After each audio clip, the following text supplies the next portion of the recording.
You're welcome to this program titled Race and Lifestyle, run on TV every Saturday at 5 p.m.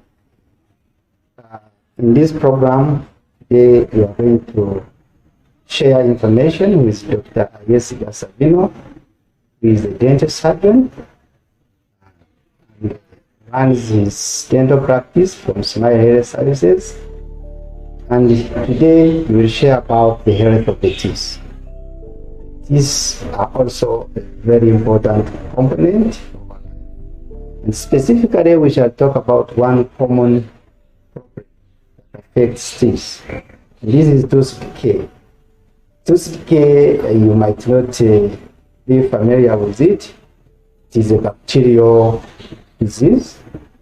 Yes, some people don't understand that. It affects this. I will tell you how it is bacterial and how it affects this. So it's the bacteria in our mouth, which is normal bacteria that we live with. Once you overfeed it with sugary food, it will produce organic acid. Organic acid stagnates anywhere in your mouth, has where it can get formed, and it remains on the teeth contact for a reasonable amount of time. It will weaken the bones or the cementing fibers of the teeth and their minerals. So once the bones are weak, minerals will fall apart. The cavity develops in a tooth. That's what is called tooth decay. So which means for tooth decay to take place, three things must be in place. One, the bacteria that can digest sugar into acid. So the second one must be sugar. There must be sugar in your mouth which can be digested. The third thing is that the tooth surface must be able to retain the activities of the bacteria and the byproducts. So the tooth surface is another third important factor. The fourth factor is an interplay is time. So all those activities, the process for the bacteria to digest the sugar stagnant on the tooth surface, and eventually a tooth surface to break down, it requires time. So time is a very important integral factor in tooth decay. So in explaining to you how tooth decay happens, I have also made it clear on for you to understand what is tooth decay. So you've known how teeth can develop holes, which we call tooth decay, and therefore it is very important to know how you can prevent those holes or prevent tooth decay. Tooth decay can be prevented by breaking the cascade, by breaking the interplay. You've just heard about the factors that are responsible.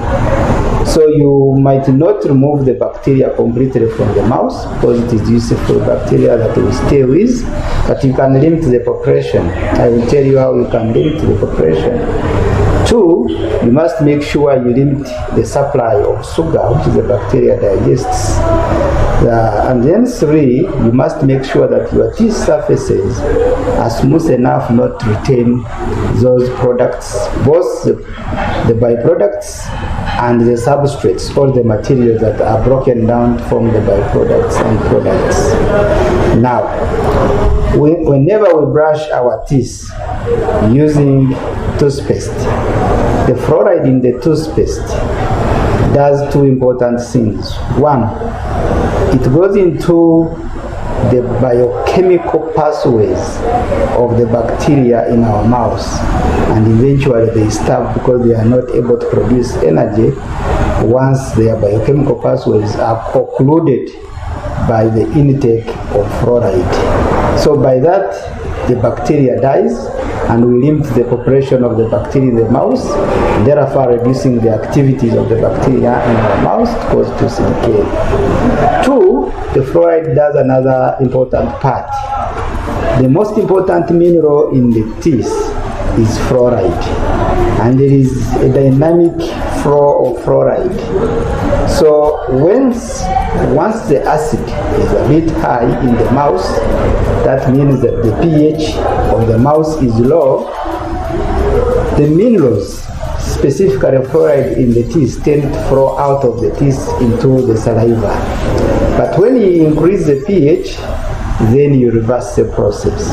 So the fluoride, what it does at a good pH, when you have killed the germs that are producing acid to dampen the pH, then in this case the fluoride is flowing back into the teeth. So the teeth which would have started to erode or to lose minerals slowly, they regain the minerals from the toothpaste we are using.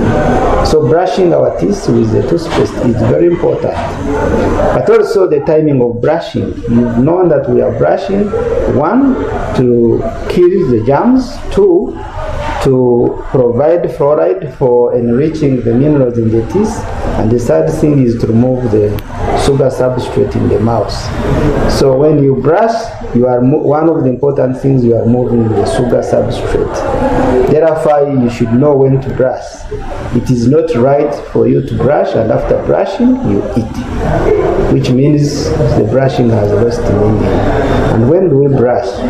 We brush after meals, preferably after breakfast.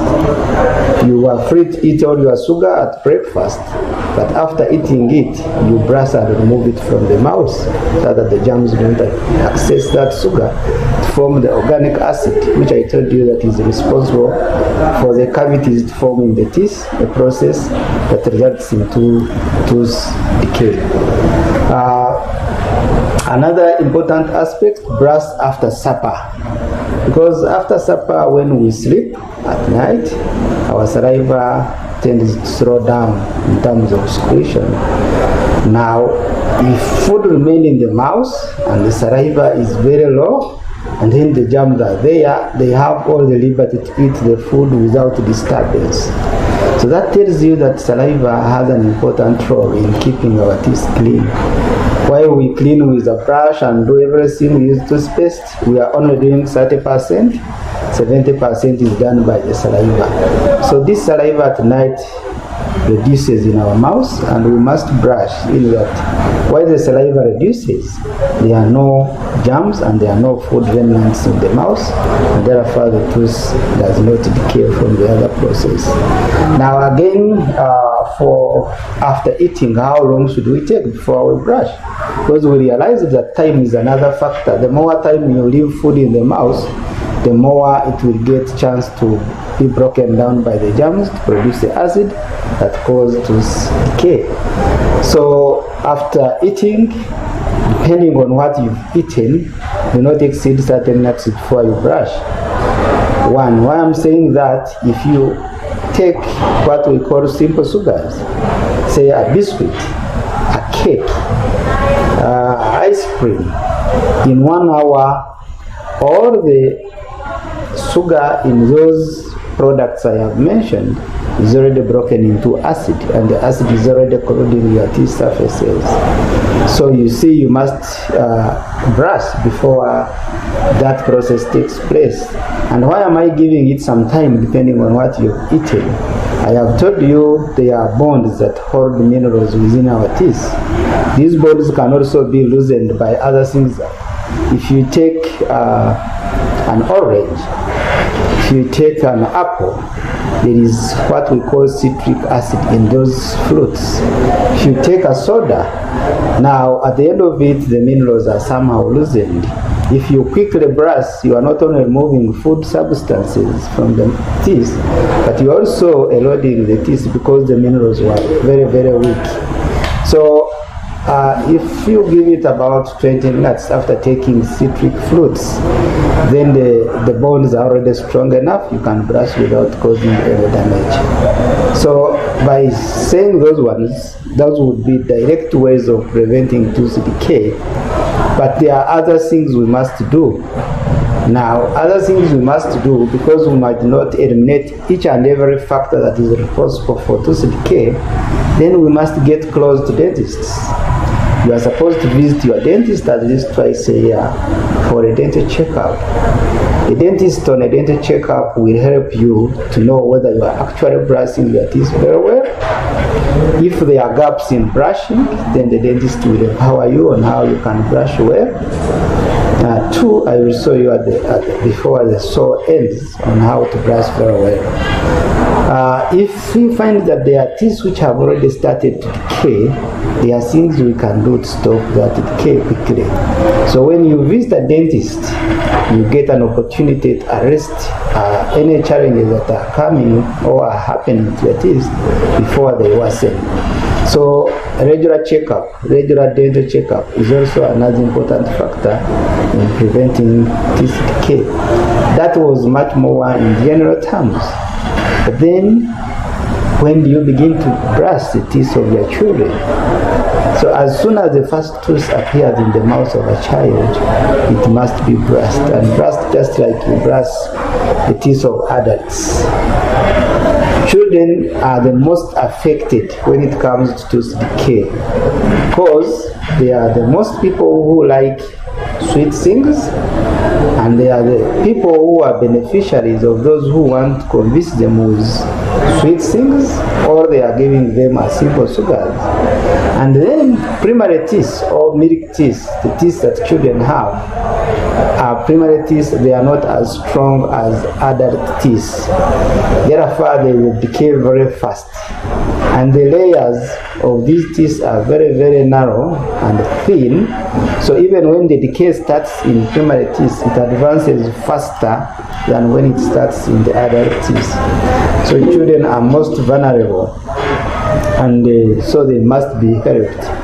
Then again, with children, other than brushing, breastfeeding, bottle feeding, do not breastfeed your child while he or she is sleeping, because the remnants of the breast milk also has sugar, and once it remains in the mouth for a long period while the child is sleeping, will be affecting the teeth.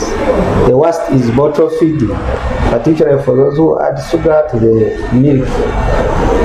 The last sip that the child remains within the mouth will remain there, and the germs will be busy feasting on the sugar in it, releasing the acid I told you, which will really affect the teeth and develop caries. So all those are very important tips that we need to know in order to prevent tooth decay. Then there are other important things that we must do also to prevent teeth decay in children. Now, children must be taken to dentists as early as possible for checkups so that they get used to dentists, and then that becomes very easy for advice. They become friends of dentists and they take advice at an early age. They learn how to brush their teeth very early and very effectively. All those are important things to do in life. So what happens, or when we talk of tooth decay, I want to show you what exactly happens. So I told you that there is a tooth surface, and this is a diagram showing you a tooth. When you look at it, it has 3 layers. There is a whitish layer on the outside. It's what we call the enamel. There is another layer which is yellow. That is the dentin. Inside, there is a living part of a tooth, which is called the pulp cavity. So when we talk of a tooth surface, if you check, this is an example of a tooth, basically a molar tooth. They normally have a depression on the surface, and this is the area where food can get stuck, and then the germs find it there, they eat it from there.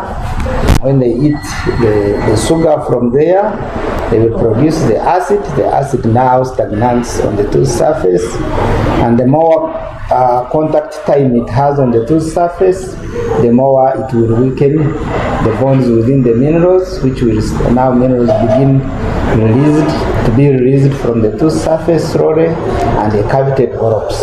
So if that process remains, which means you are eating more sugar, you are not brushing in time, you are not taking all the care I mentioned, then the hole will continue growing.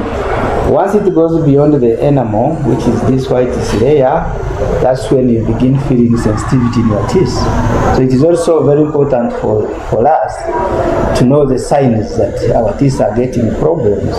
So once this deadline is reached, there is sensitivity. You take something cold, you feel it. You take something sweet, you feel it. So that tells you that there is a problem. At that particular time, if you had delayed to visit your dentist, you should go there without delay.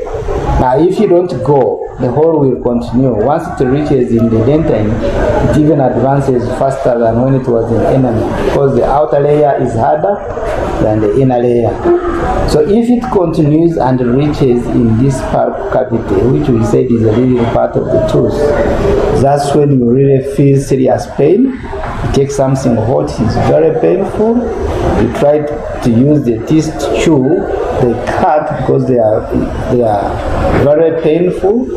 You go to sleep, you can't sleep because there is constant pain, and that means that the living part of a tooth is already affected by a hole.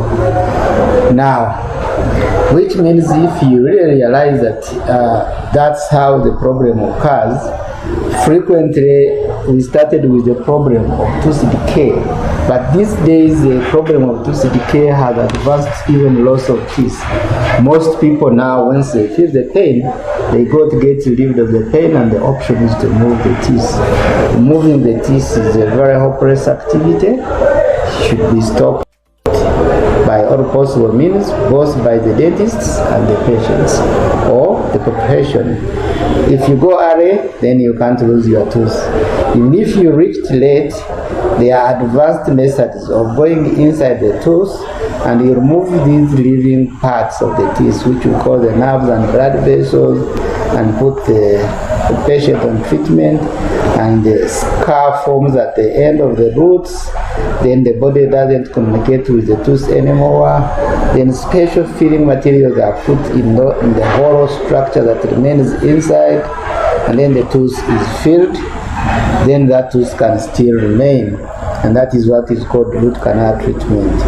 If the hole had not entered into that living part, caused terrible situation, whether it is found in the enamel or dentin, there are special materials which we call dental cements or dental filling that can be pushed into this hole. The hole is designed to accommodate them, and then they are fitted in to replace the lost tooth structure. The cells, the human body cells that form teeth, they die off immediately after forming the teeth. So unlike other parts of the body, teeth do not repair. The moment the structure of a tooth is broken, we use external materials to seal off. That's why we always say cementing teeth.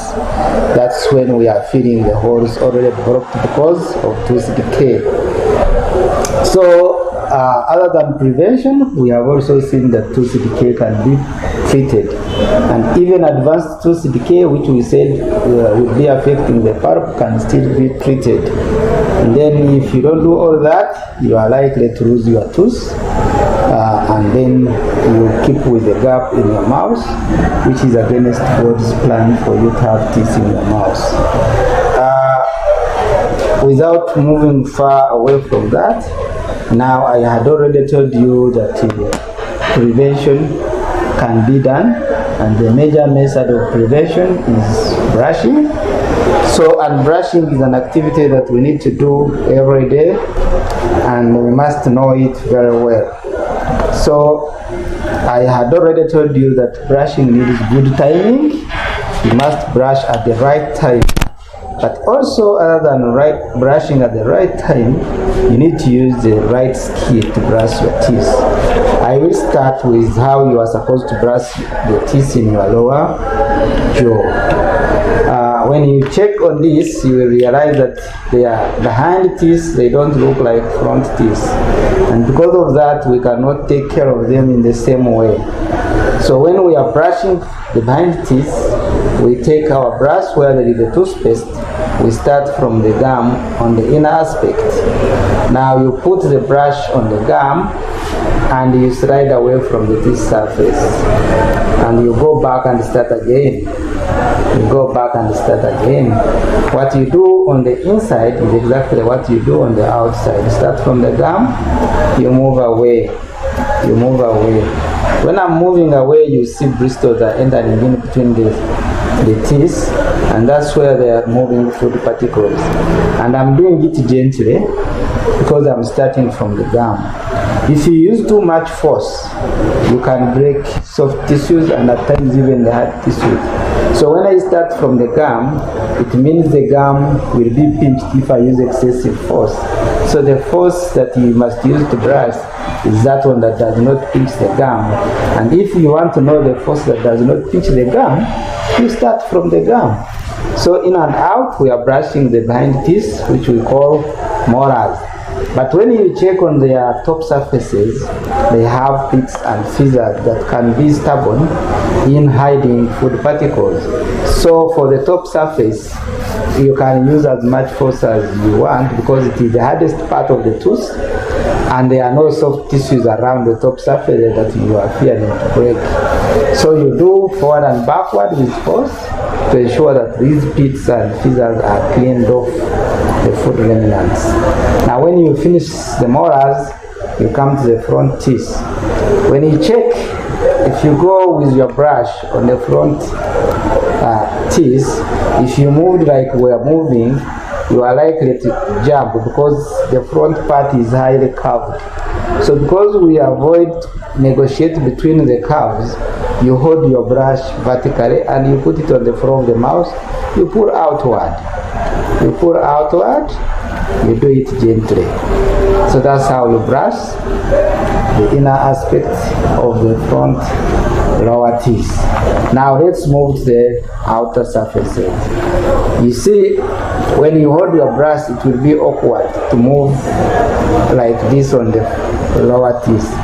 But if you hold it obliquely or you make it slightly horizontal, but not in a clear horizontal line, so you keep turning your brush. So in that, you are making same circles on the front anterior teeth or front lower teeth. So that's how you brush the front part. So you are doing that to avoid also breaking the gum. The gum is weak at the margins where it meets the teeth. Any force you subject to the gum on the necks of the teeth, the gum will break and move away from the teeth. Then while you are preventing tooth decay, you are creating some other problems of gum disease, which are also very common and very serious, but in one way we must also avoid them. So what we do in the lower jaw is exactly what we do in the upper jaw. So if I demonstrated how you brush the lower jaw, you will do the same thing in the upper jaw. But if you noticed very well, for every brushing session, you have 4 techniques that we have used. One was the vertical technique. You are starting from the gum and moving away from the teeth. So whichever you do, you are moving away from the teeth. That is one. The second one was the horizontal one, forward and backward on top surfaces of behind the teeth. Then 3, I showed you again another vertical, but using the brush in a vertical fashion for the front teeth on the inner aspect. Then I showed you an oblique placement of the brush and make same circles on the outer surface of your front teeth. So you have a circular method of brushing, you have a vertical one, you have a horizontal, and they are all methods that you use in one session as you brush. So you see, brushing your teeth is not using a lot of force, and it's not just putting the toothpaste in the mouth. You do some little work, and you do it patiently and rightly. So after brushing the teeth, you also brush your tongue. A lot of food remains on the tongue, as it is the tongue that rolls food around to make it into something palatable, something that you can swallow. So some food remnants on the tongue are common, so you also brush your tongue. On this model there is no tongue, so I will not show you how you brush your tongue, but you do it gently. We have already seen how tooth decay occurs, how it can be prevented, how we treat its effects, particularly repair of the teeth which have already decayed, but also when you lose teeth, they are replaced. When teeth are lost, don't lose hope, don't stay with gum. So the moment a tooth is say extracted or removed because it had decayed, there are so many other methods we use to replace teeth. So I will not go through those today, but I want to tell you that even at the time when you have lost teeth, don't go and think everything is over. You really need your teeth. It is the most important reason why you need your teeth is to eat. Possibly I would have started with the importance of teeth, but even when I bring it at the end, it makes sense because you have already known how a tooth looks like, how it can be measured. Now the reason why you must protect your teeth, they are important when we are eating. And teeth are specialized. If you lose these behind molars or the behind teeth, then you will be unable to crush hard food into from home. Home care, supplement it with